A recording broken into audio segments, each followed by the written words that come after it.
Hey everybody, this is Brad from Raw Dogs. So this is going to be our part 2 of our Diablo series. Now, this was recorded a while back. This has been a Patreon exclusive for a while. So when we recorded this was before all of the debacle with Activision Blizzard. So if you're looking for any information on any of that, that will not be in this episode. We do cover Diablo 3. We cover the mobile game. We talk about the future of the Diablo series. What at least we thought it was back then. So if you wish to have access to some of our extra podcast episodes ahead of time, check us out on Patreon. Otherwise, enjoy this part 2 of our Diablo series where we discuss a whole bunch of lore, and I guess we sort of anticipate some of the debacle that's coming. But yeah, please enjoy the show, and thanks for checking us out.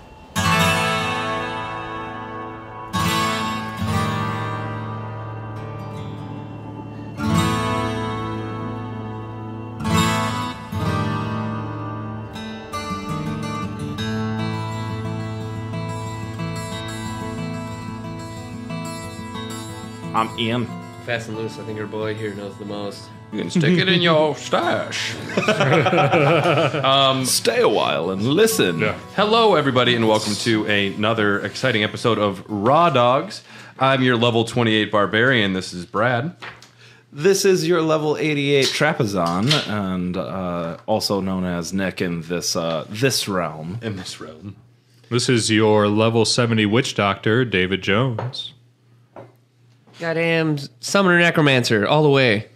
Whatever level you can be. Hot damn. 99. And does this necromancer have a name? Nate. Nathan. No, Nathaniel, actually. Face for radio. I was hoping to get your character name. Just Oh, it's glass jaw. I got a bad jaw. It's been broken a few times. Made of glass. Yeah, it's not the band like everybody asks. It's the fact that my jaw can't take a slug. COVID. Yes, we are a podcast about video games and beer, and we're talking. This is part 2 of our Diablo podcast series. If you are a Patreon supporter, you're getting this the same day if Brad's efficient, and otherwise it's the next day. And if not, you're getting this at some other point. Thank you to Ryan for sending us delicious beers and telling us, hey, it'd be cool if you talked about Diablo. Ryan, thank you for sending us to hell. Yeah, to the frozen hells. And Texas is a frozen hell as well right now. And that'll give you, if you're not a Patreon supporter, now you know when this came out, because Texas is a frozen hell. Too real, Brad. Too real. We're drinking from B52 Brewing. This is the Smoothie Tart. It is a cranberry orange crumble sour, which sounds very fun. Frisky. So, cheers, boys. Cheers, cheers, cheers. Well, Air clink. I got a beard hair on the bottom of my glass. yum. Oh, it smells good. By the way, I know all of our listeners are curious. Brad's beard is just as magnificent as usual. It's Deckard Cain's. It really is. Who goes down like a little bitch in Diablo 3. Very really does. So. He's a punk. An excellent kickoff. Diablo 3 is a game. It's a game. Diablo That's 3, the best way we could describe Diablo it. 3 is a game. Okay. Released 2012, May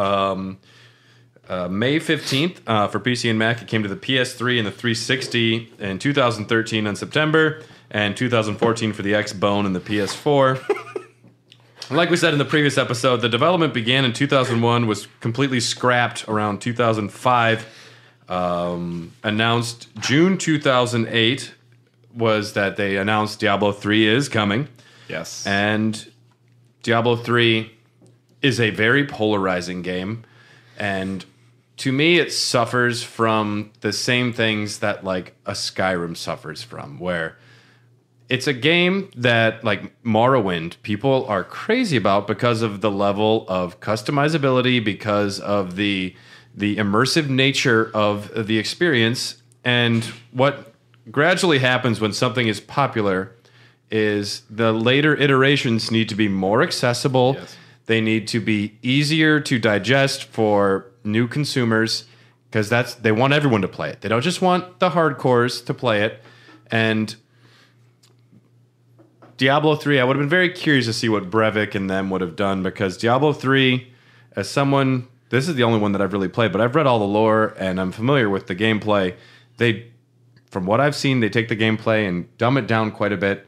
Yep. And it's fucking just a nostalgia machine. The fact that you're in New Tristram, here's Adria, here's Deckard Cain. To be fair, you go to Tristram every game. Yeah. That is something that like that theme is a through line. But yeah, I mean, as somebody who adored and wasted too many hours on Diablo 2, going in fresh on Diablo 3, the release of the game, I got through 2 acts of it, and mid third act, I was just like, this isn't fun. It's not the Diablo I remember. I feel locked in. You have like 3 options every skill. Yep. Well, and so you're playing vanilla D3, which I know they tried to address a lot of the issues which people had. Yeah. So I'm maybe halfway through Act 2, and it's very fun and very mindless. So I am playing on normal because I'm a very, as Dylan would say, a cuck. Are you playing hardcore, Brad? No, I'm just playing normal because I'm like, I just need to see as much of this game and kind of get familiar with it. Sure. And yes, there's a cat on Nate's lap, and he is not sure what to do about it. One of our co-hosts is being held captive by Marty. I don't think Martin likes me. No, I mean, it's always Marty. dangerous when Martin sits on a lap if you're not sure if he likes you. Martin is very much a cat of cats. He is okay one moment, and he is teeth deep in you the next. He's using you as a chair. He doesn't hate you right now. He's just using you as a chair. I have been claimed. You have been claimed. So yeah, Diablo 3, even before it came out, people were protesting, like doing petitions. They said the art style, they're like, this doesn't look like Diablo. Yeah. It looks like a goddamn fireworks show at a music festival. Yeah. Which it does. There was a lot of that. I take a little bit of penchants with the new Witch Doctor class too. Whoa. I'm sorry. It felt like Necromancer Light, and where's the Necromancer? Like Rise of the Necromancer comes out. They make you buy the Necromancer For $20. Yeah. And it's still That's how it $20, is. and it's just the Necromancer, and like, here's some new armor. I'm like, don't count that as part of your expansion. That's just new armor. Essentially, you're just buying the character class. yeah. Blizzard, stop it. Well, I mean, this isn't the original team. This is now in the hands of people that like, what is the best way to monetize the shit out of this? And all right, let's just talk about the auction house. Yes, Because this was you've been waiting for this. This is pain to me. there's a thing with online games of this nature where if there is any sort of a trade system, an online system where people can interact, there will be money handed out, if not in an official capacity, on another website. Yep. And they made the decision, which also it's a good decision financially for them, to like, if someone's got to try and regulate it, I mean, we're the ones best equipped. We're just going to take like real cash was used. How crazy is that? Yeah. In-game economies are super dangerous in multiplayer games. That's just a fact.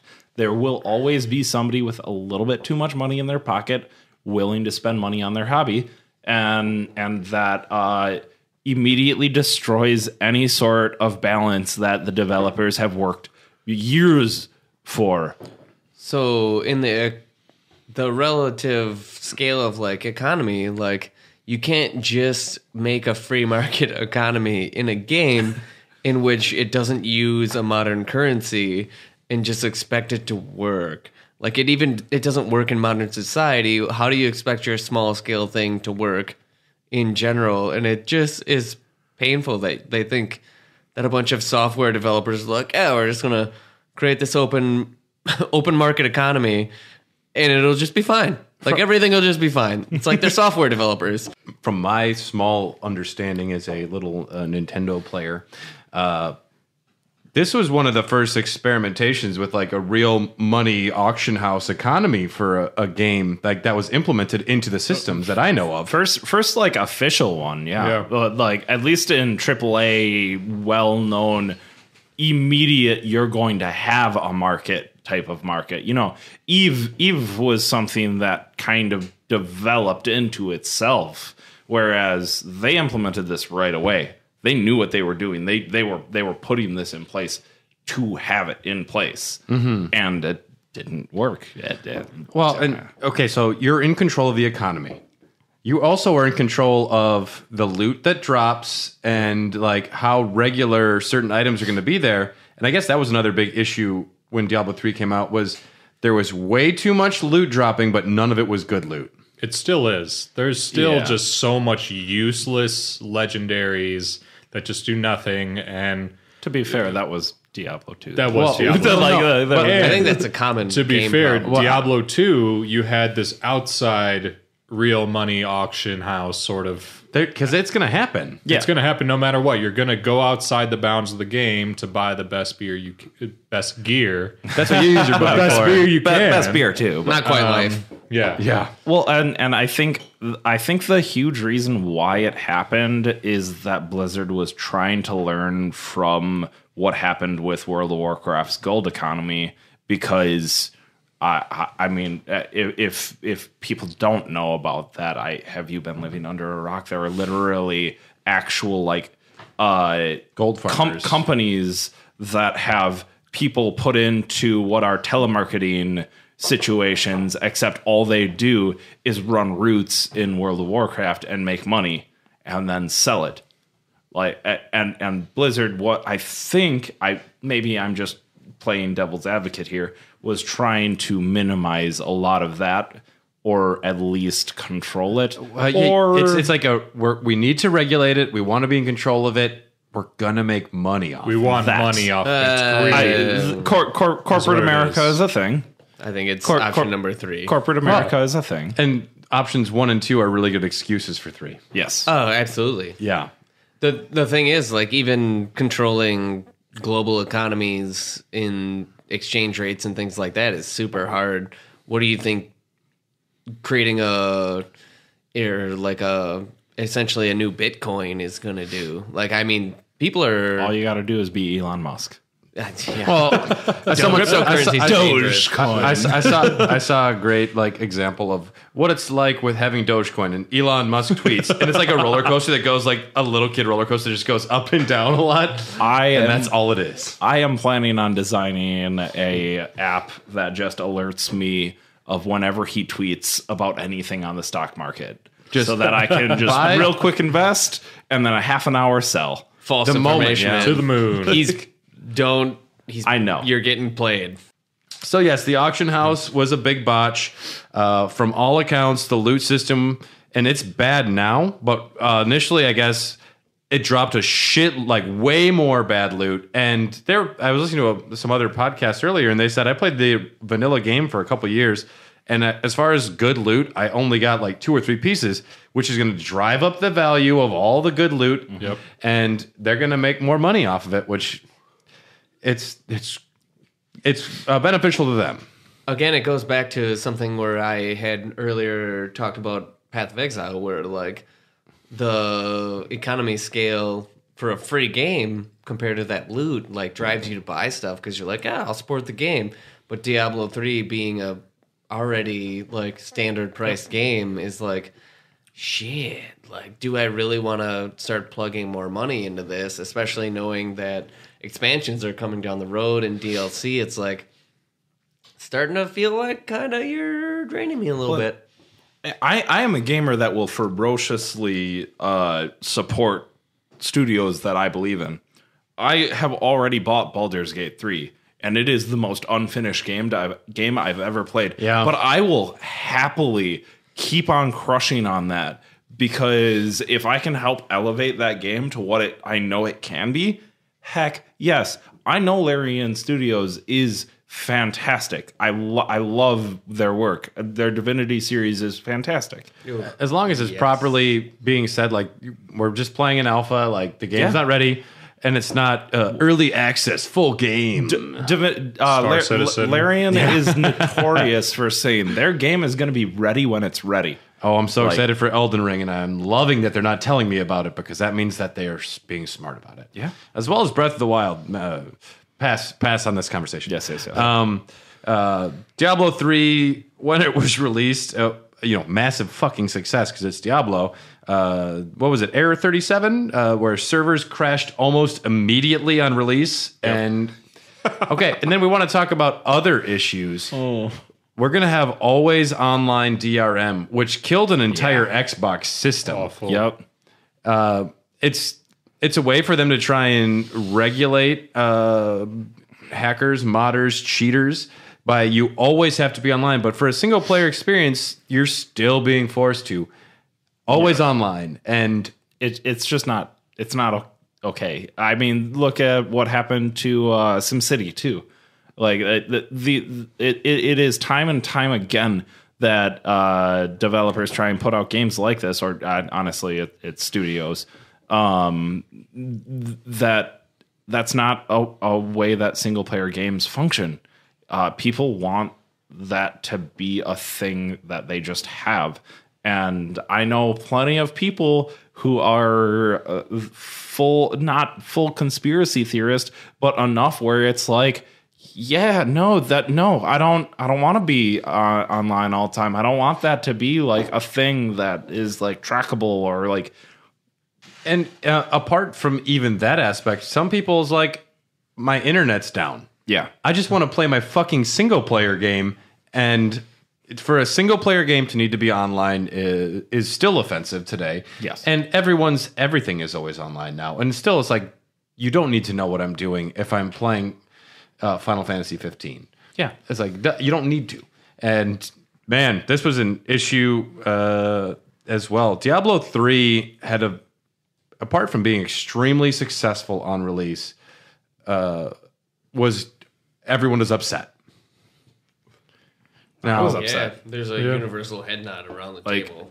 It was definitely one of those things where like it just didn't feel like a finished game, and it didn't feel like the game that I wanted to buy. It was well, and you said it very well, Brad.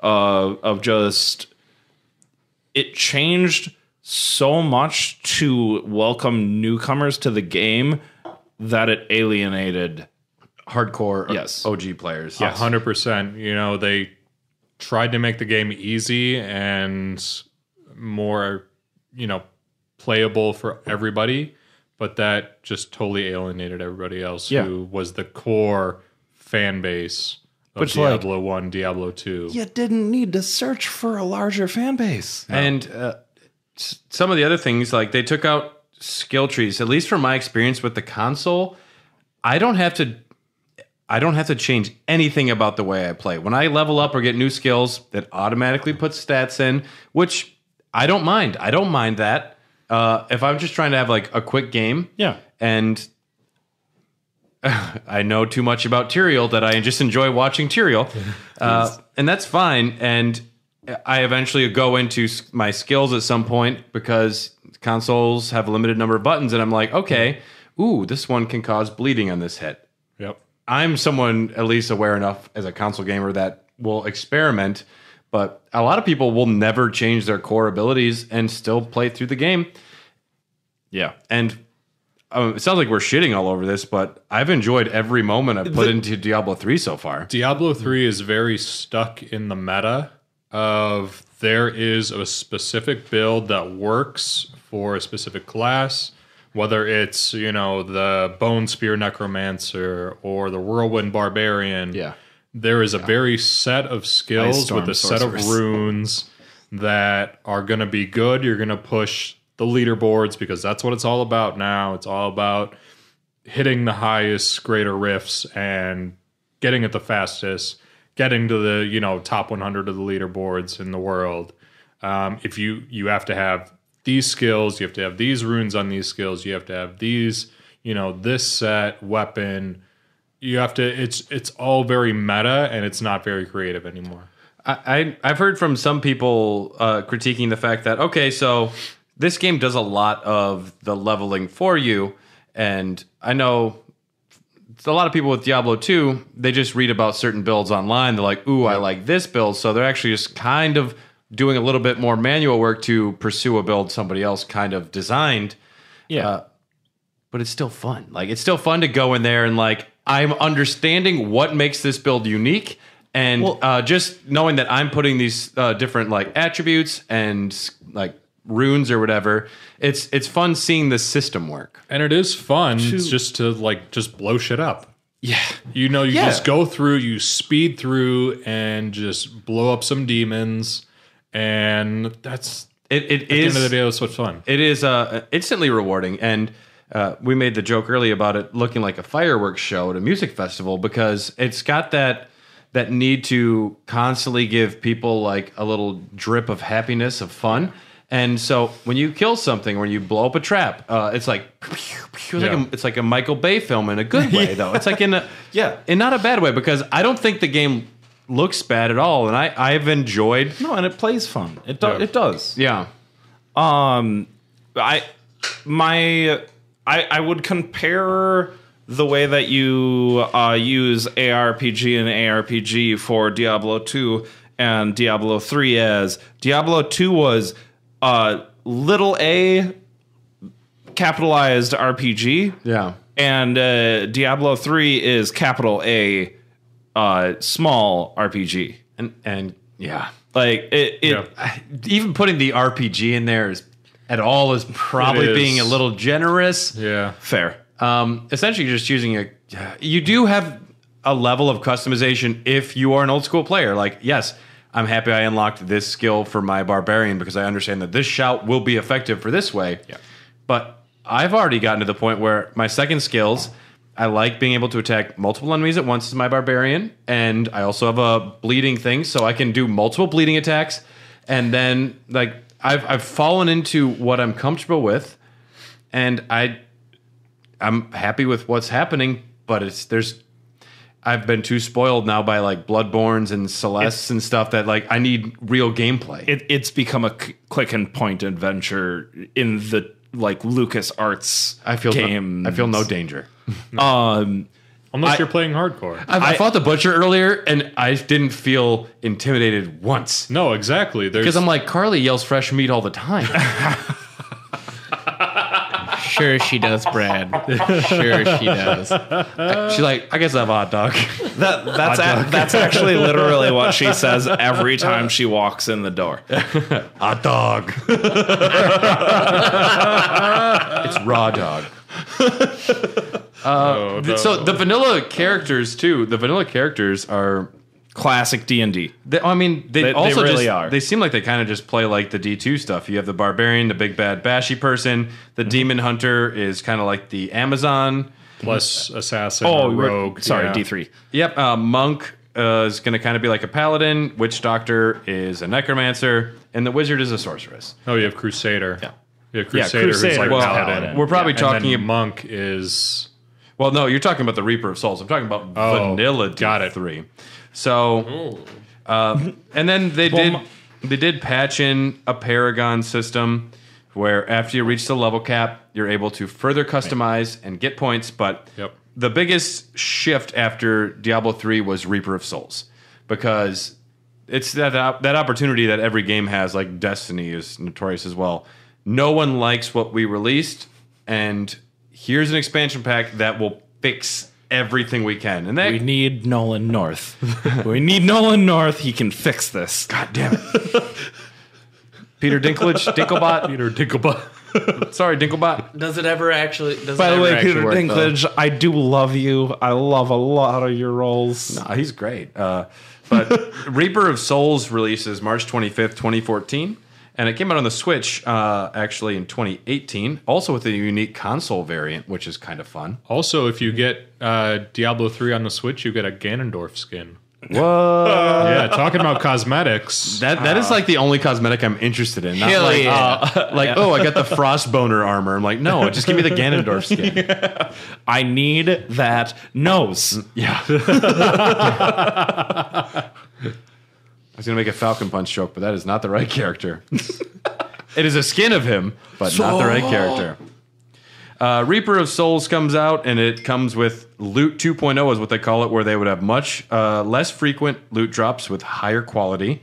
They raised level caps, added a 5th act to the story, and they added a lot of replayability to the experience, where there's an adventure mode, which is the entire world is available with random quests, as well as seasons, which is something that might have seemed new at the time, but it is expected for online games at this point, where every so often there will be a new set of challenges, a new potential like quests, buff. This was Blizzard doing it. They'd been doing WoW for a while. So WoW had done this beforehand. WoW, I mean, as far as WoW Seasons? goes, They had seasons? yeah, I mean, they have PvP seasons. They have major patches that introduce large sections and new raids, new instances. Genuinely, it is new content, but also it's like it's essentially adding replayability to a single. This is still online in some ways, but like it's taking the same core experience and getting you to come back for different reasons, but it's really the same shit. Yes. You want opportunities for more loot, more points. Just the fact that like you've reached the max level. Here's 5 more levels. Come back for 5 more levels. Well, it's appealing to people's competitive nature, which is. If you've already put in 100 hours, like I'll put in 10 more. But new season means a new leaderboard for people, means new loot. It's a new set for every class.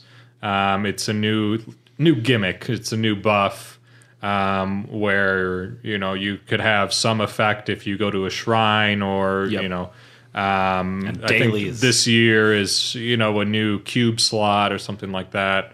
So it's really appealing to people's competitiveness where you're trying to be the top of the leaderboard. That's what every season is. So it's not so much new levels. It's more trying to be the leader of every season. Yeah. It's I mean, and it absolutely is that like competitive nature. I used to do competitive like raids and stuff like that, and it was always a matter of like, yeah, after the first 10 times of doing a truly challenging thing, yeah, it's really rewarding. After your 40th time doing this thing, you're taxed, you're done. And then they introduced stuff like daily quests where, hey, just make sure you log in, do your kill 10 your demons. bounties. Yeah, it's literally housework in my video game, which I go to video games to get away from my housework. But eventually, I log into Destiny or I log into Halo Reach, and I need to get 25 kills with grenades, and I do it. And it's still fun, like because the game tells you to. What ultimately is it's the gameplay loop, and if the loop is satisfying and they trick me to keep playing it, I'm still having fun. And at least with those engrams, at least with online experiences, if you have a good set of homies you're playing with, that's the most important thing. Yep. The pros need the filthy casuals to still be in the game. Yeah. In order for it to fucking revolve. Like you can't just eliminate your casual players because then your pros are like, well we're not pros anymore. All the top tier. But bottom tier pros become casuals though. Yeah, filthy casuals need to be in the game because we need to prey upon these dudes. They're not good. As somebody who recently played Halo Reach online, there's no casuals anymore, and it is tough for me. I'm playing through the Halo. Brad? What is the Master Chief Collection? Yeah, Master Chief Collection. It's very good. My original friend from back in the day, and hot damn, it's taking forever, and it is harder than I remember. Holy shit. Especially on Legendary. My God. They have really good playlists and stuff in there. But okay. Reaper of Souls introduced the Crusader, and then there was, of course, the Necromancer expansion as well. Some new characters. And they did have the Darkening of Tristram in 2016, which recreated the entire original game in the Diablo 3 engine, which is kind of fun. That's cool. That's really cool, actually. It is a good event. You get that filter and you go back to the events and you do have to go through all 16 levels of do you cathedral. Get fresh meat? You do. There's a specific room. There is like a specific Yeah. lead up to the butcher, and you do get the butcher, but it's just like you just smash through the butcher easily. It's not even fun anymore. Yeah. But atmospherically, it is still really cool. Like, it looks a little janky, and like, you know, the movement does look fun. It's just Overall, Diablo 3 is a beautiful game. And so I picked this up when I bought a PS4, the Diablo 3 Reaper of Souls, Yeah. because somebody told me to. And I played it for like 5-10 minutes, but I was in a different headspace of what gaming was, and I didn't understand having like, it's kind of isometric, but like the detached fixed camera, like this whole thing seemed a little less interesting to me. And after playing this for 5 hours, I know it shouldn't be playing on normal mode because it is boring without any challenge. yeah. And I think this is the kind of thing that would always function better in a multiplayer capacity where you have different classes working together. That's very important, and also Diablo, even at the level of 2, I don't know about 1, introduced a really interesting thing that if you had a friend join you and join your party, it scaled the difficulty. Yep. And now it's a little bit harder because there's 2 of you. Yeah. Which means that you gotta stick together because all of a sudden, all of these things have like health and a half. And if you don't have, if the right character class isn't buffing, if the right one isn't doing If you don't this, mesh together. yeah, you have to play together. Yeah. I'll always go back to that D&D inspiration because I truly believe that it took a lot from that of you need your party playing its roles. You need to be you can't have your cleric smashing and bashing 5 for my Dungeon and Dragon players now. 5e is different. Dungeons and Dragons is like a very like slow chess game where everyone gets to think through their moves and take turns. But if you crank that shit up to like speed 100, it's very much like a multiplayer experience like this where everyone's got different classes and they're trying to make the right moves at the right time. Let's not get into 5e. So I'd like not to. So if you play with me, then because I'm like, all right, you have 6 seconds. Come on. All right, some memories from Diablo 3. My brother said, when I first beat Diablo 3, my only complaint was how short it was, even with the different difficulty modes. I'm sure it's more fleshed out now. And he spelled fleshed weird, which I don't know if it was a joke about certain flesh things. Ryan, you and I vibe. That was my brother. My brother, Brian. Oh, Brian. Not Ryan. Sorry. Brian, you get me. And Ryan says he remembers buying a new laptop so that I could play it day one, only to not be able to play it day one. That was me all the way. Like, my friends and I all bought Diablo 3. I played Demon Hunter. I know one of my friends went Barbarian, another went Sorcerer. And, like, for whatever reason, I just kept getting that error code, like, as soon as we hit the Skeleton King in the first act. That sucks. And I was just like, fuck this game. I'm not doing this. But yeah, then we all took a break. I think I'm the only one probably still who even remotely plays. So it's just... Well, and you just got it on the Switch. Yeah. So your Diablo 3 in handheld is, I imagine, a very beautiful thing. It is. There's very little difference between getting it on TV and like docking the Switch versus just having it handheld. And it's great just because you're having this just real high gameplay loop where you can just mess around, do whatever, play these, generated dungeons, rifts, and just do whatever. Yeah. On the handheld. Yeah, and I think Diablo 2 Resurrected will probably play really well on the Switch. You just drop in and do whatever. It depends on how, plus the Switch has a touchscreen that is rarely utilized. Yeah. I wish they included a stylus with the Switch because then you would remind you to use it. Because and Diablo is a point and click style RPG with like the Switch, you'd be able to like use a stylus, point at things, click spells. Like the Wii U was unfortunately better equipped because it includes some of that functionality.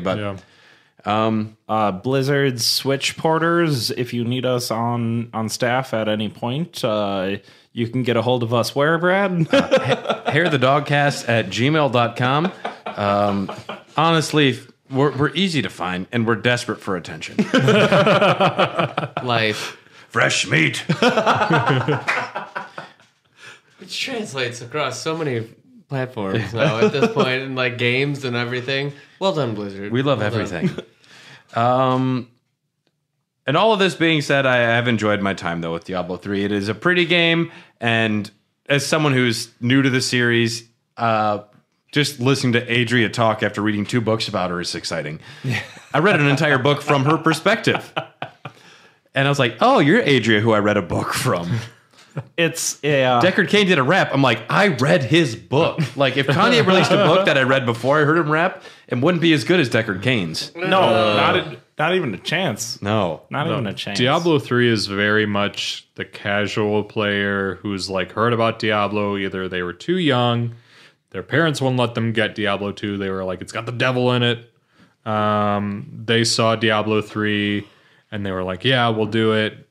Drop it. And now super hyped for Diablo 2 Resurrected. Yeah. That's my take. Yeah, and I'm excited for Diablo 2 Resurrected. Diablo 3 just received an update yesterday or today. Mostly just for new cosmetic items to purchase. But it's on like season 20-something or other. And 22. 22. Yep. So tell me about your experience with the seasons, David. I don't have it. Like, I think I played PS3 like 4 years ago. Okay. So I didn't get super into the seasons until recently when I had nothing to do because of COVID. And I've just been like, again, you get the meta, get the set, get the, weapons and everything else you need. And you just try and push as high into the rifts, which are, randomly generated dungeons with... Like a raid. It's a raid, yeah. So you have randomly generated maps with random monsters, with random mobs, and then random elites. The higher you go into difficulty, so you have, in D3, you have normal, nightmare, hell, inferno, torment, and then like torment goes from torment 1 to like 20 as a difficulty. So I'm on like torment, I think like 14 or something like that. So, you can have an elite that, will freeze you, summon duplicates of itself, shield from your damage, and it's just like really crazy. But so you'll just kind of like try and push further and further into different rift levels. So you can go from rift 1 to, I think, 150. Mm-hmm. And so you kind of just try and push further and faster is what the leaderboards are. So just like trying to get my, witch doctor geared out as much as I can. Working on a necromancer, working on a sorcerer right now. What's interesting is that Diablo 2, probably Diablo 1, had set genders for each of their characters. So, Amazon was a female. But it's just like, you can do the adventures and you can do the bounties as much as you want. But the main thing is, just trying to get through these random dungeons as much as you can. The Vortex has kind of reminded me of Mementos from P5. Well, that's just Persona games. That's just because you and I only think about P5 all the time. I mean, I just think about all the Persona games all the time now. By the way, don't play 3. It's heavy. I want to play the first one. I was like, what's early Persona? No, we're not. We're not talking about Persona, Nick. Stop it. Shut it down. Lock it down. Lock it down. Nate, you've been fairly quiet about Diablo 3. Can we cut this? Okay, I know you have strong feelings about the auction house and this and that, but straight up, as far as the gameplay loop and just the experience of playing Diablo 3, what was your thoughts on that? It's a very different feeling from Diablo and Diablo 2 as compared to the actual look of it from the third-person point of view isn't the same. And it gives you a different vibe.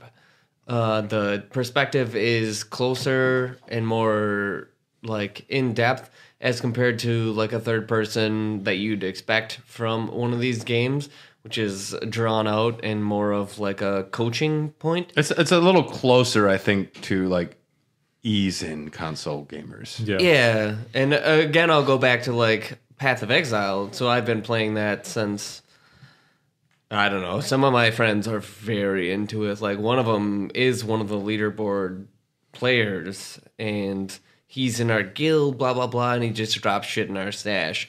And that's how I plan my character. Like, he drops the best gear in our stash for a subpar character, and I play through the game with that stash. And it's like, I'm 100% okay with it, as compared to, like, what I would think Diablo 3 is, where it has that zoomed-in perspective, and it doesn't give me that competitive vibe that I'd like to think of.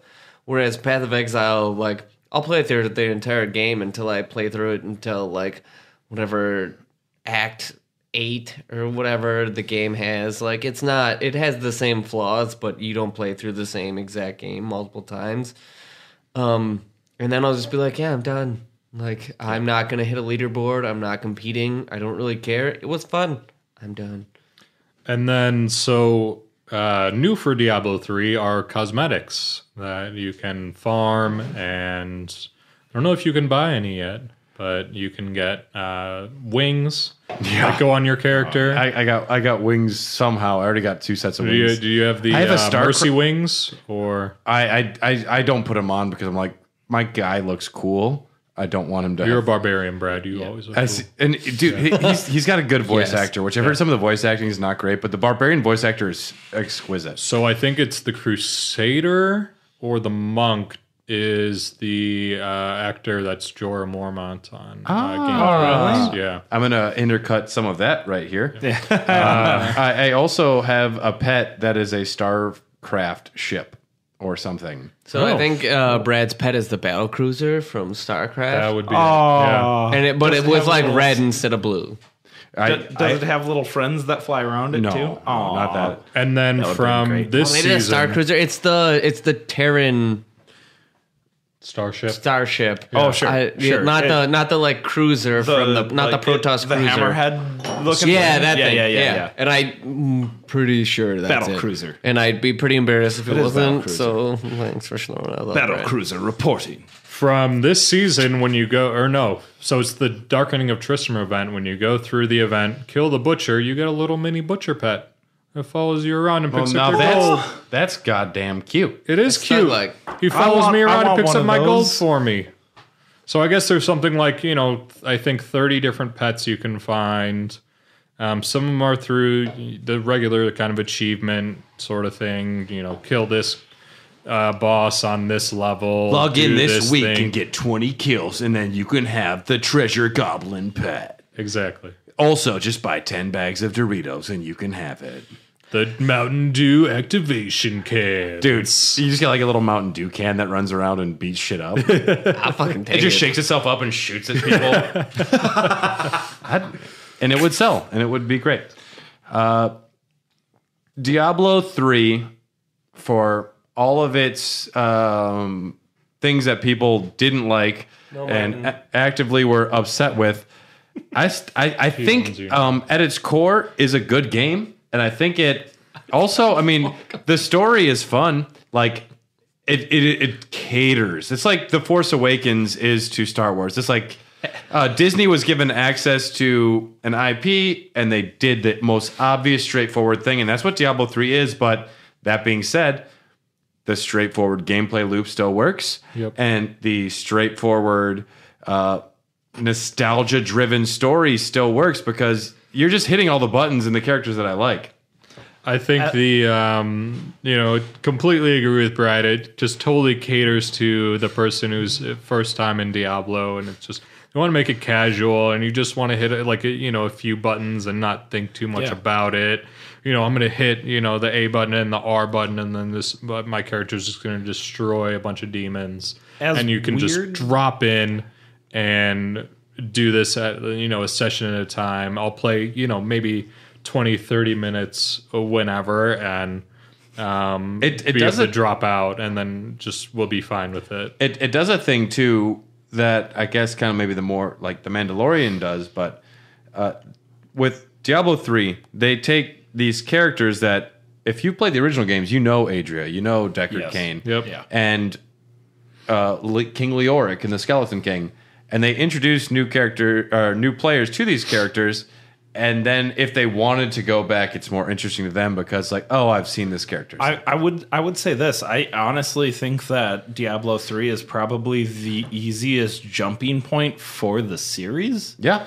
Not only because you can play Diablo 3 and it is kind of the most approachable of the games, but then you can, I didn't know this until today, go back, play the Diablo 3 or the Diablo 1 experience within that engine, which means that you don't have to backtrack into an archaic engine and then go back and play the new remastered version of it because most people getting introduced to this series now probably will have a jarring effect going back and playing a game from the 90s. Yeah, but it's not going to be the same experience though either because it's going to be the modern. It won't. Yeah, you're playing your D3 character in the Diablo skin.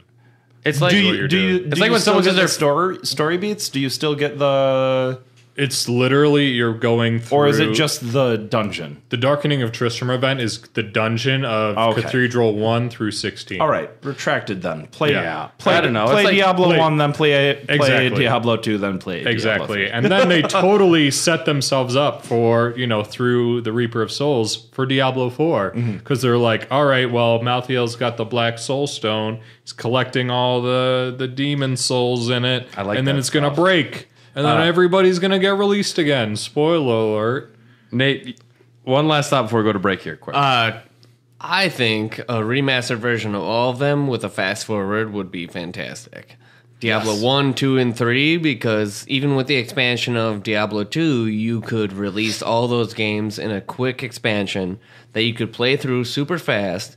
And then with the outcome of the new Diablo 4, you could just have a starting character that essentially went through the first games, not maybe carrying their loot or anything along those, but your initial character that played through these games. Since, like, we have come so far in technological advancement that it could be very practical that you could just advance your character into the next game. I think that would be fantastic. Yeah. Not that you could... Think about playing your barbarian through.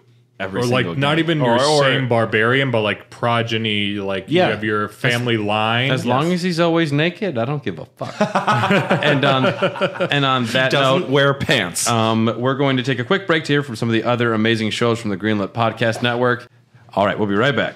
Fans of video games, history, or video game history will definitely want to listen to Retronauts. Each week, Bob Mackey and myself, that's Jere Harash, dive into the stories behind the greatest games of the past and the history behind the hits of today. Check us out every Monday on the Greenlit Podcast Network. Hello, my name is Jonathan Dunn, and I'm inviting you to listen to Our 3 Cents, a weekly podcast where myself and two of my very best gaming chums are counting down our top 100 favourite video games of all time. For all the episodes and information, check out our website, www.our3cents.co.uk. We're back, everybody. This is the Raw Dogs, and I'm Deckard Kane.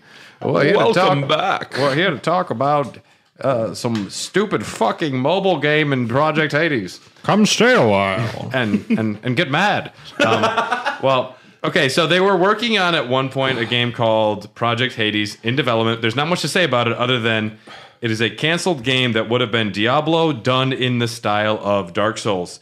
It would have been over-the-shoulder camera rather than isometric, and it was briefly considered to be Diablo 4, but then it was getting distanced from because it was too different, and then eventually it was completely canceled.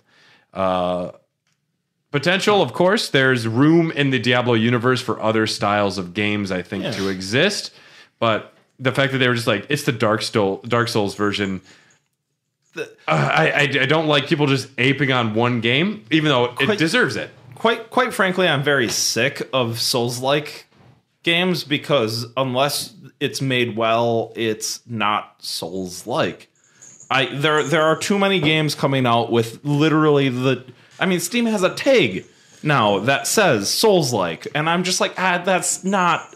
It's not though. If it's not difficult, if it's not like. Sorry, you want to throw that little cat toy as far away as possible. It's like saying we're the Dark Souls of farming simulator games. Like, what do you fucking mean? I would love that. It'd be fun. It'd be great. Health Arm? The Combine is the toughest enemy in the game. You recruit your Facebook friends to fight the demons. Yeah. Honestly, yes. I was gonna Not say that I have Facebook, like, but yes. I'm a little into it. Give me a grand strategy hell management game. But Isn't that what Diablo 2's inventory system was? There are 2 other games that we are aware of in development.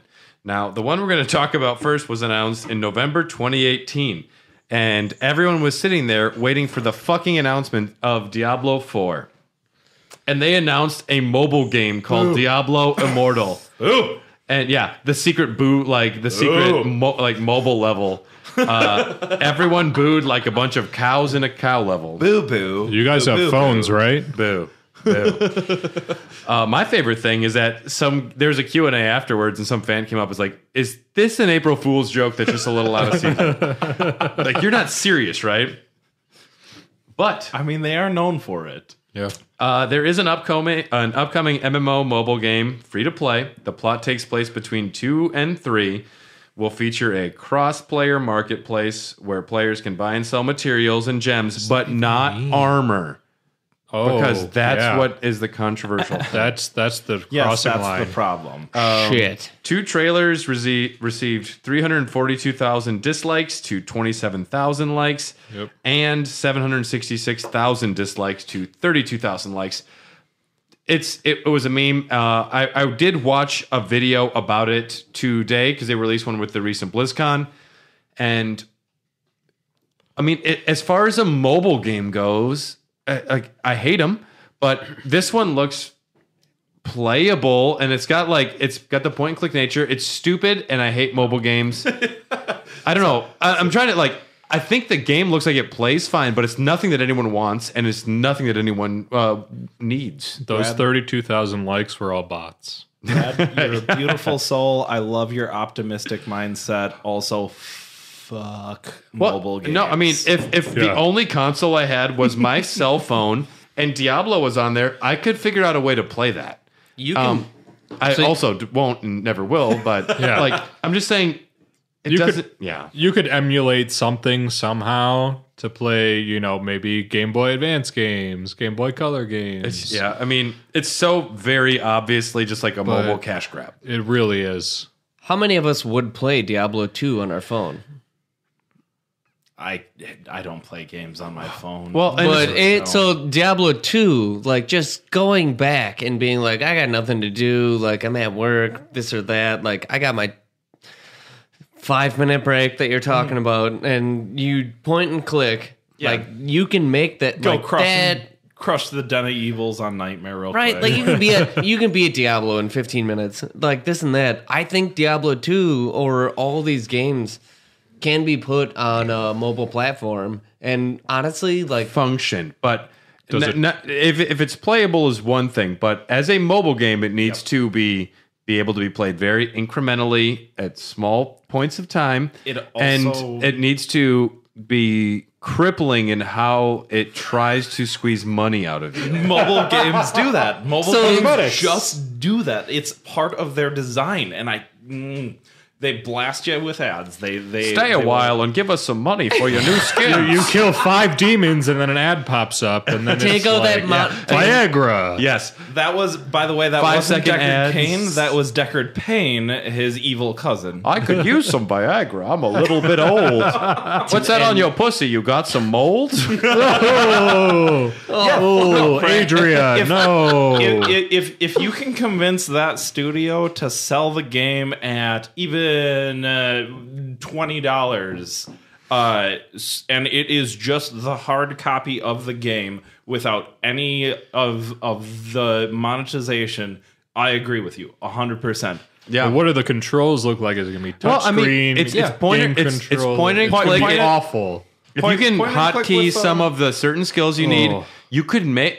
I could see it, and as someone who will swear, Final Fantasy Tactics on the iPad is the best fucking gaming experience because you can point and click at the little squares, and I imagine Fire Emblem would function very well on that as well. Tactical RPGs are probably the killer. Warhammer 40k Space Hulk, where you're just a Terminator going like in different square grids, fighting Tyranids, flame throwing things. It's so cool on iPad, but like on a tiny little phone screen, I'm sorry. So the scale, and I agree with all of this, is like, it's terrible and this and that. Single player Diablo 2 on your phone is extremely possible. How many of us here who love that game would like to just, fuck it, I don't want any of the market system, I don't care about anything of that, I just want the point and click of Diablo 2 on my phone is extremely achievable on today's processors and things. 100%. Like, who would, like, I think the 30-somethings that we all are would love to just play that and not care about the market system or anything. Just give us the game. It's the challenge of getting Blizzard, who is still a AAA developer, to release one of their IPs without being thirsty. But that's why I have a Switch that can play Diablo 3, now Diablo Resurrected, and then Diablo 4. Yes. Yep. And we all agree mobile games are stupid as fuck, but it's feasible. All right. Moving forward. Let's talk about Diablo 4 briefly, because we don't know too much about it. It's an upcoming sequel. It was announced November 2019 at BlizzCon. I know that open world and PvP are incorporated for launch. They say the areas will be 10 to 20 times larger than the biggest areas in D3. It's not a good Believe thing. it when I see it. It's not. I agree with you 100%. I don't think that's a positive. The open world is fixed and not randomized. Can you ride horses? And it's a shared world, but not an MMO. Okay. Welcome So to the metal version of World of Warcraft. And they do have horses and steeds. You can like ride in. And more cosmetics. And you can jump off your horse to do an attack, or you can get knocked off your horse by enemies. But I think it's more of a way to like move around the map faster when you're not fighting, but then you immediately have to dismount. That's called mounts. Yeah, you're getting. And do you know how much money Blizzard fresh has? Meat. Do you know how much money Blizzard has made off of premium mounts? I just think it's executed extremely poorly, as the concept of mounts is just you move through levels faster, whereas like it's a class attribute, which is also good, but it should never be solely focused around the mount, because it could tie into like the rogue or something where you attack. One of your attacks is you throw knives or something while you backflip you get a off sneak your attack mount, off of something like or that. So, or you're aiming your bow and shooting off your mount. So we're getting mounts. We're getting the return of skill trees and attributes. I love that. Yeah. I really do love that. 3 new attributes Depth. being angelic, demonic, and ancestral power. I'm going ancestral. Gotta go third power. power. I'm going demonic. Fucking I don't know sell what your you're doing. soul. I knew you guys were going devil. That's why I'm trying to balance this shit. Yeah. And I can't go angelic. Devil It's Demon. just I mean, there's always misrepresentative of me. the Doesn't work. controversy there. Doesn't work. And I'm just never going to play it. Skill trees are worth it. Microtransactions for cosmetic items, and this will be an always online affair. Requires an internet connection. Yeah, turdly. Other media does anyone else want to say about Diablo 4 or anything? I mean, that last announcement was honestly the worst scenario you can get. So was that just a confirmation that we're doing a Raw Dogs playthrough of Diablo 2 then instead? No, I'd be more interested in 4. I would be 2 is going to be like a very polished version, which will have its own controversies, but 4 will be new and worth discussion because it will piss some people off and make a lot of people happy. So what are the classes we've seen so far in 4? I've seen Rogue, Barbarian. Well, Rogue was announced a couple days ago. Yep. Before that, it was Barbarian, Sorceress, and Druid. Yep. So we at least have kind of the original D1, My big D2. Okay. It's a mix of them with Druid being fan thrown in there favorites for some almost. odd reason. I think people wanted to see Druid back in D3, but it was like didn't work.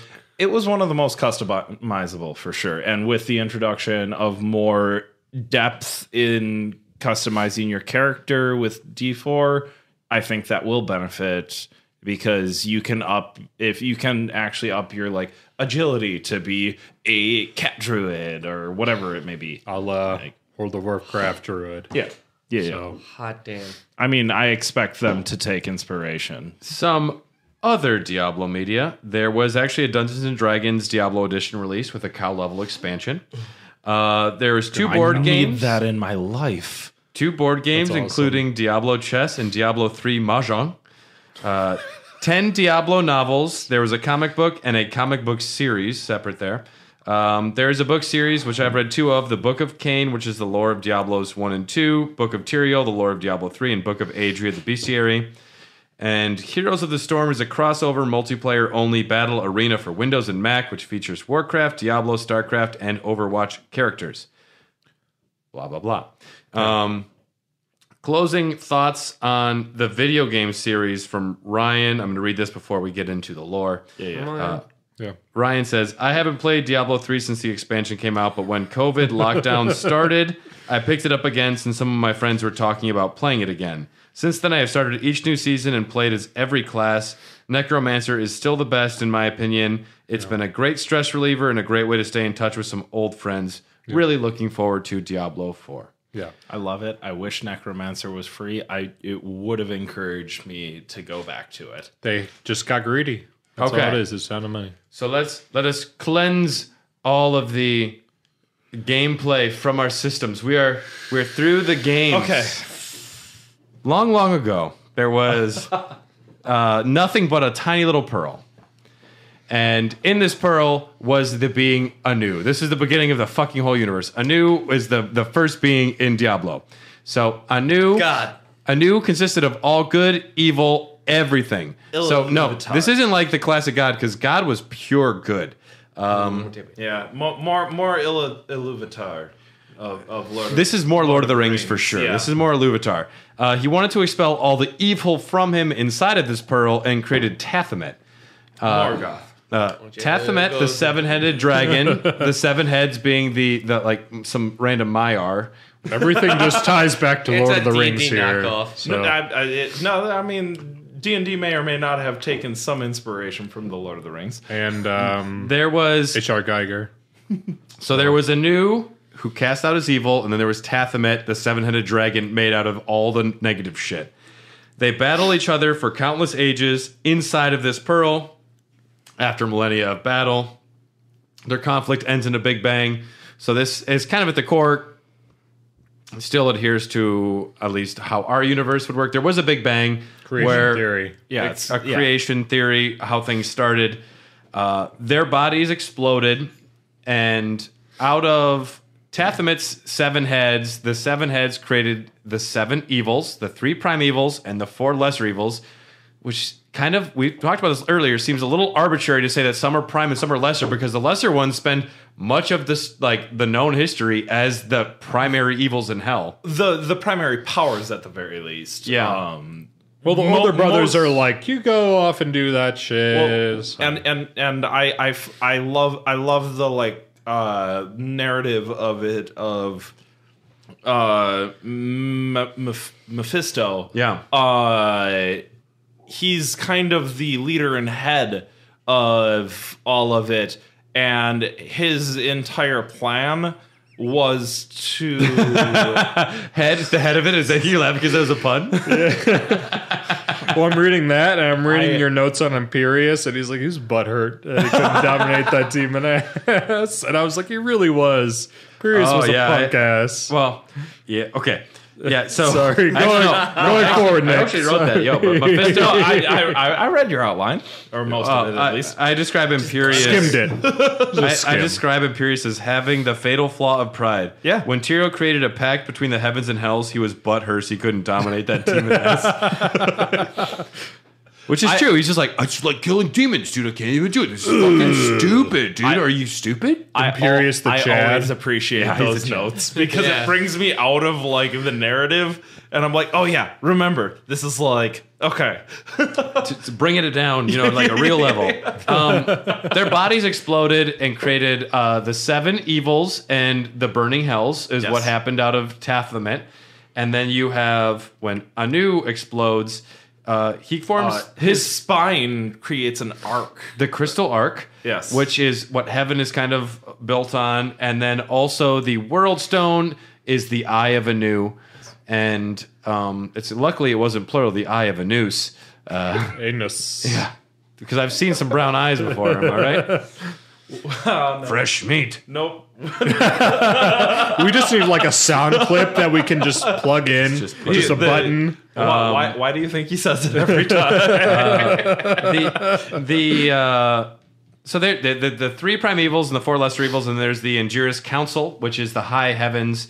All angels are born out of the crystal arc, and there is a set amount of angels that can be created out of the Anu existence.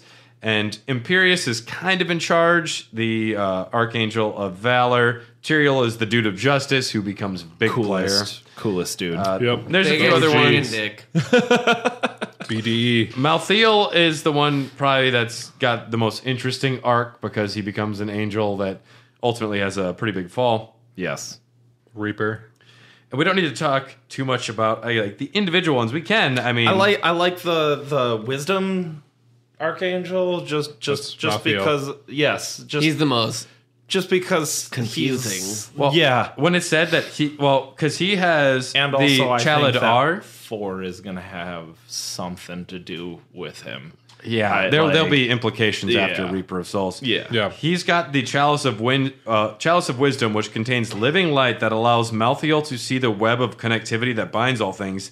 It is said he spends years straight just staring constantly into the chalice, seeing how things are related. He doesn't speak often, but when he does, people listen. And also, if you just spend way too much time thinking about how the world works, you're gonna get fucked. You just need to have fun and just go to It's Chuck E. true. Cheese. Just go to Chuck E. Cheese. Is he like that episode of Rick and Morty where Morty gets the crystals stuck in his head? See the future, and he's like, Jessica, I gotta do these things to die with my love, Jessica, who doesn't really love me. That's all Malthael is, and then he just becomes a little emo sad boy. girl. That's 100% That's what what it it is. is. So So yeah, there's the Injurious Council. Tyrael is the one who's the most important. There's a couple other angels that are just kind of fine.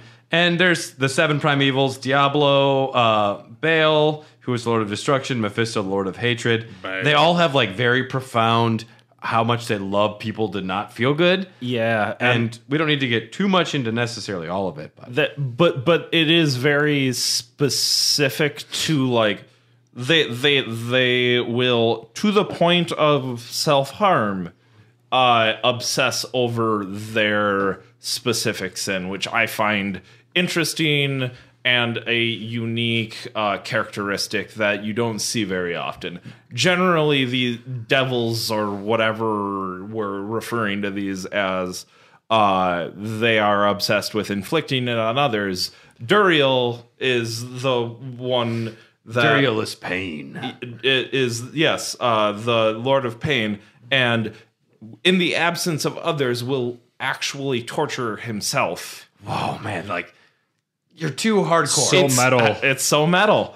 It's so It feels very between 7 Deadly Sins and Warhammer 40K, where you have the Legions of Chaos, and I'm blanking right now, but one of them is we will change ourselves to be these beings that we can inflict pain on ourselves and other people, and it's just That's just the legions of the chaos. Cinch. yes. Yeah. The Cinch, well, they just And they just will fuck themselves up to no end to just and I think that people try to. It's very easy to try and say, the chaos and the people that revel in the negative things are just bad guys, and the angels who just want justice and order and clarity are They're good. not good. And we find out very quickly, though, just because you want order and justice, it doesn't mean you're always going to act in the most moral, correct way. Diablo scrapes at the grimdark idea of nothing is truly good like everything has a dark side, that type of thing, which it's a storytelling trope that actually started in Warhammer. But yeah, it definitely has that thing where like angels are not saints. They're just celestial beings. The principles. They live as principles. Yeah. Conflicting principles Yes. against Very much so. Like justice is not the same as righteousness. Yes. Yeah. Yeah. Goodness and wisdom is not always the right thing. Yeah. Goodness is not represented. So these two bodies that destroyed when the Big Bang happened created the burning hells and the high heavens. And there was an event called the Eternal Conflict.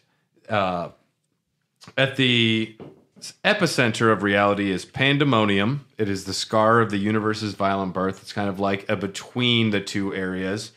And the Eye of Anu exists in the center, in the heart of creation of Pandemonium. This massive jewel they call the World Stone. It's a mountain-sized object which allows whoever controls it to create life, alter reality, the foundation of all places and times, the nexus of realities.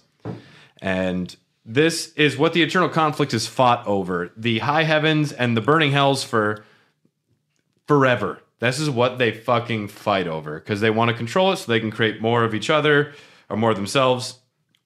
But what I probably dig most about the lore of Diablo is how it retells the story of humanity. Whereas, in popular Christian religions, we are just like some little god bitches who get upset, and we just like take our ribs and run away and like I'm gonna eat an apple. We're like, I'm gonna eat that fucking apple. And that snake told me so. Well, but instead, humanity is ultimately born from an angel and a demon working together, like rebelling. How much, like, we're in between these two realms and we have the capacity for both things. It's such a better origin story for what humans are. Yeah. Is that we're half demon, half angel. It's very deep. I love it. It is the mixture of all facets. Yeah. So, Lilith is a demon, Nephilim. Mephisto's daughter, and he's so into like pain and pissing people off.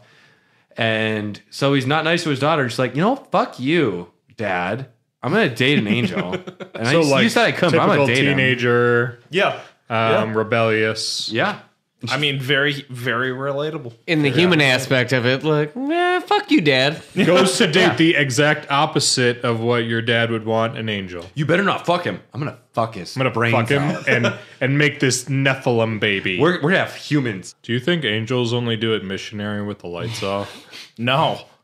No, Is isn't that supposed to be like eternal bliss? Northern Wisconsin.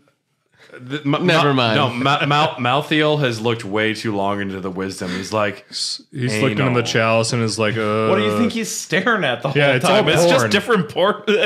He's watching people bang. he's looking at the brown world stone. The Browns. The brown stone. Oh, that sounds never mind. Never mind. So, Anyways. Anarius is the angel and Lilith is the demon. They grow disillusioned after just fighting for thousands of years. They're like, maybe we should get Mario Kart instead. Maybe we should get a divorce. Maybe we should get Mario Party. Like, literally any other game. Not a good idea. Not a good idea. Because all they've been doing is fighting. They decide to run away and steal the World Stone together. Somehow they're able to. With the World Stone, they create Sanctuary, which is the mortal realm. Hidden away. Anarius creates this hidden paradise, and they start fucking. And then other angels and demons that run away start fucking as well. And eventually, there's a lot Sounds of like the worst. what they call the Nephilim, which is the third essence. The product of baby fucking. The first generation of Nephilim are called the Ancients, and modern game classes all have their like origins from like the ancient barbarian, the ancient Amazon, the ancient. So the Nephilim clan are the protagonist. These aren't the protagonists yet for a long time. No, but in general, But yeah, we are the characters. Nephilim, or at least ancestors of Nephilim. well, Your powers come from the first ancestral encampment God. in- one at a time. Sorry. Yeah. The first encampment in Diablo 2 is the Rogues Camp, which is like that clan. the last encampment in the expansion of Diablo 2 is the Barbarian Society, which is another one of those offshoots. And like all of these characters come from it. Even I choose to believe even the protagonists in Diablo 1 of who becomes Blood Raven, the rogue, what is it, the summoner, who is the sorcerer, as well as the fighter who is eventually the wanderer. Yeah. Yes, the Nephilim are created, Sanctuary is created. Heaven and Hell are not aware of this, and things exist for a while unaware. There was an event called The Purge, not the film. It kind of worked that way, though. Well, wait, Ethan Hawke was in Diablo? That was a joke. Some followers of Inarius feared that the Nephilim would rise up and become too powerful. They sought to destroy him. Lilith was an angry-ass mom the moment her kids were threatened, and she killed the shit out of all of Inarius' followers. And Inarius then had to make a decision to banish his girlfriends. Like she becomes banished. We won't see her for a while. Inarius has to then take the World Stone, and he takes a lot of the powers away from the Nephilim because he doesn't want them to have the demon angel powers, so he's trying to just make them as neutered as possible. Some ancient civilizations happen. Humans are settling, like, Kyrgyzstan, and Rathma's followers and Vasily's followers from, like, Skaskland and some jungles. They settle some areas, and that's great. Perfect pronunciation. We totally know how to say these names. Loved it. Okay, I said it way wrong. No. I don't know how to say them. Okay. I legitimately. I do the exact same thing where I'm just like. The most important settlement is Kyrgyzstan. The mages settle there, and then they split into different mage clans: the Vizjare, the Ennead, the Amuit, who specialize in conjuring and enchantments and illusion, respectively. But okay, so there's this city of mages. Yes. And there's this guy named Jere Harash. Do they piss on their robes? Rick and Morty Jerry. Well, his name is supposed to be like Gerard, like whatever. It's Jerry. No, it's the first sorcerer from the game, right? Well, it's spelled Jere. It's spelled Jere space Harash. Sure. It's close enough. He accidentally unleashes hell. He's just like he just found a demon. Everyone says like he's just a really shitty mage and no one likes him. He's terrible at everything. This is why we don't bully people, folks. Yeah. Well, and this one Jere guy, Harash.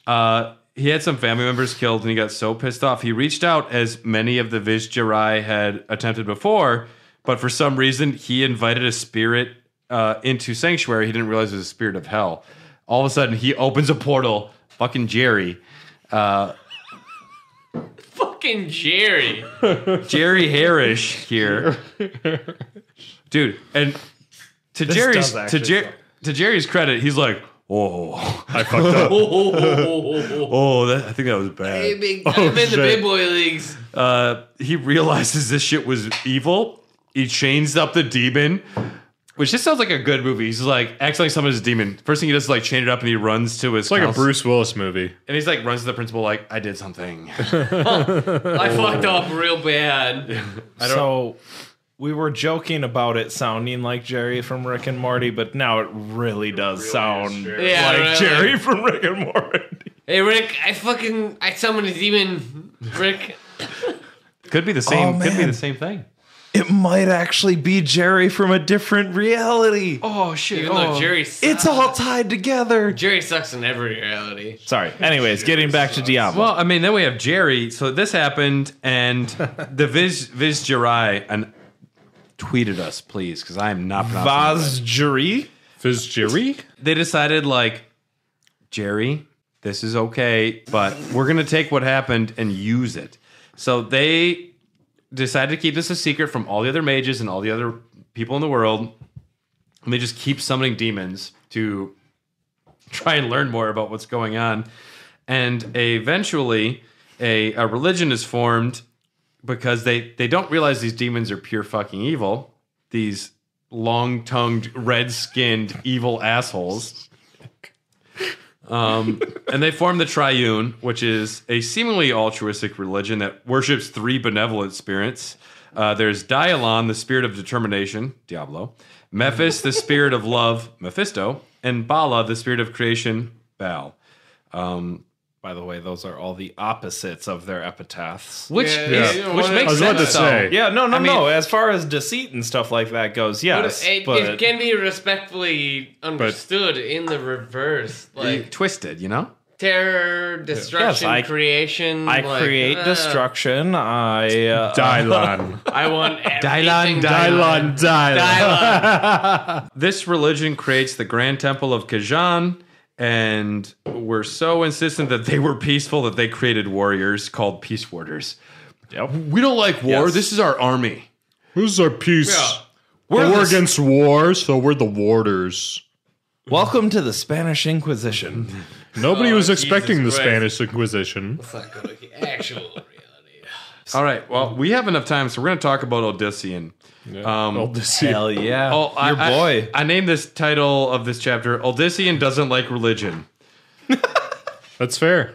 So, Anarius wandered Sanctuary and eventually becomes fond of humans. He recognizes the Triune as evil, and he creates his own religion, the Cathedral of Light, in opposition to them. There's then what they call the Sin War, which isn't a physical war, but essentially a battle for the souls of humanity.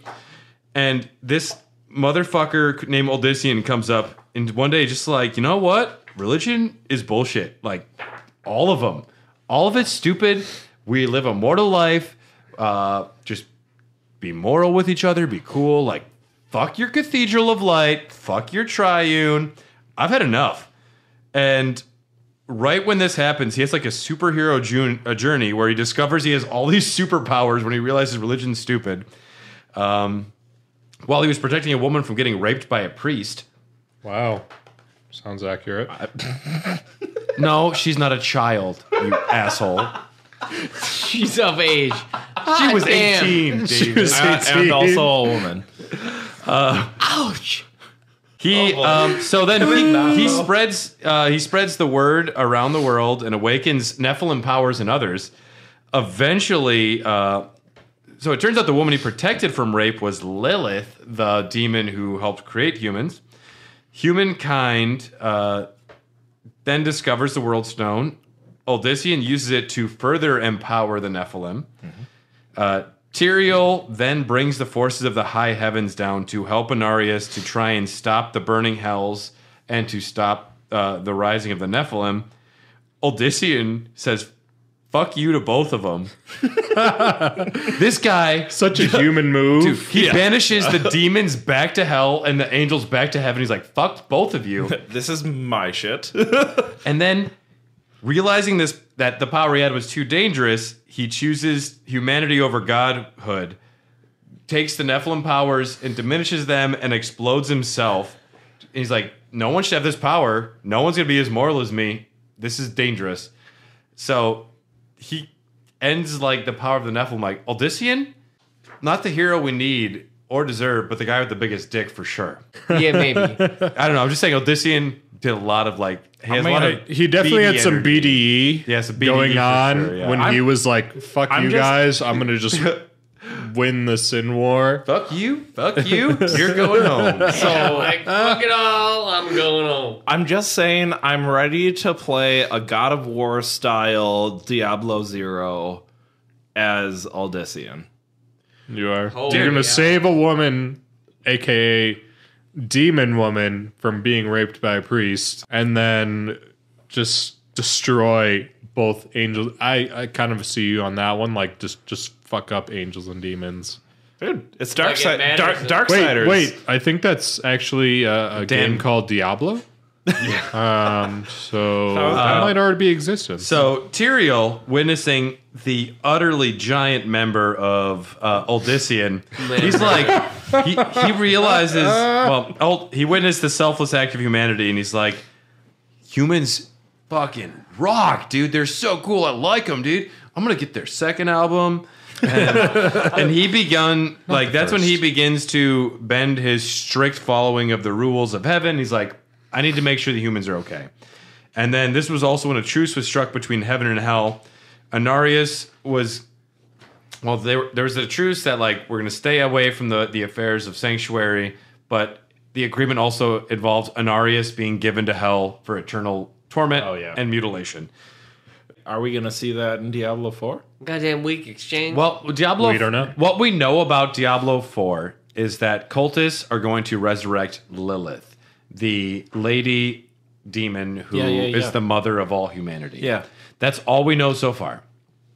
And there are mounts, and you can sometimes jump around the terrain. On Lilith. By the way, jumping on terrain, one of my favorite Blizzard activities, because you can break the game. Oh, yeah. Well, no, but it's not like a set jump button. It is certain areas you can jump down, or certain it's programmed. It's Pokemon jumping. So it's a hall. No, it's a hallway with interaction. It's Pokemon jumping. Yeah, it is Pokemon. All right, we'll do one more before we have to end this episode. Yep. The Mage Clan Wars, otherwise known as We Promise We Won't Summon Demons Again. The Mage Clan summoned demons again. Psych. Perfect. Got him. Segue. Everyone that wasn't in the Viz Jerry was pissed off because they said they wouldn't summon demons again. There was a giant fucking battle. And naturally, the people that summon demons... they've already well, we already took away some health care and we're taxing people, so we're just going to double down on it. We're going to have a fucking riot at the Capitol. Yep, and it's well, we're already this far. Fascism's kind of back. Hey, but I believe in strong men. Yeah. And speaking of strongmen, there's Horizon and Bartuk. They are two brothers. Bartuk is the warlord of blood. Bathed in the blood of his enemies and was going a little cuckoo. So Corn. Yeah. Horizon realized his brother was on the brink of ruin and sought to stop his brother or all of civilization would be destroyed. So these brothers had a civil war with each other in the middle of the battle. Thankfully, this happened. Otherwise, they probably would have won. As you do. And it destroyed hundreds of thousands in a city, but eventually after this, the mages are hated by everyone. There was the dark exile in hell. The lesser evils rose up, and the thing is about hell, no one works together. And so two of the lesser evils decided it would be beneficial for them to work together to push three of the primevals out, and they were banished to Sanctuary, and we'll pretty much leave it as there, but Asmodan and Belial has control. Let's just leave it there. And as soon as this happens, they turn on each other, or perhaps are in a long con together. We don't know at this point, but we're going to leave this episode there. This is a Patreon exclusive, unless you're hearing it much later. We're going to talk a little bit more, for maybe 20 more minutes, which will be completely Patreon exclusive. If you want to hear us talk about the lore of the main game, way too drunk, and not focused at all. Patreon exclusive. It's Doggies After Dark. And we're going to do that, but for non-Patreon supporters, thank you for listening. For Patreon supporters, you're much better looking than the non-Patreon supporters. You're so cute. You're so cute. Follow us on Instagram and Facebook. We're Hair the Dogcast. We're on Twitter at HotDogcast. If you would like to choose episode topics, you can do that by supporting us at the $10 tier on Patreon. We'd love to have you. And if you want to get these episodes early, right away, if you're listening to it right away, you already know what you're doing. But support us on Patreon. We love you. And also, we're part of the Greenlit Podcast Network, so check everything else out. We are not as drunk as we could, but we're on our way. And Deckard Cain rapped, and Uldyssian's got a big member, and Jere Harash should not be allowed to practice magic anymore. Outro. Patrons, Jere Harash. Stay a while and listen. Thanks for supporting us. We'll see you next time. Thank you. Hey, just was wondering, is this an out-of-season April Fool's joke? No, it's a fully fledged Diablo experience on mobile, which everybody will get to play.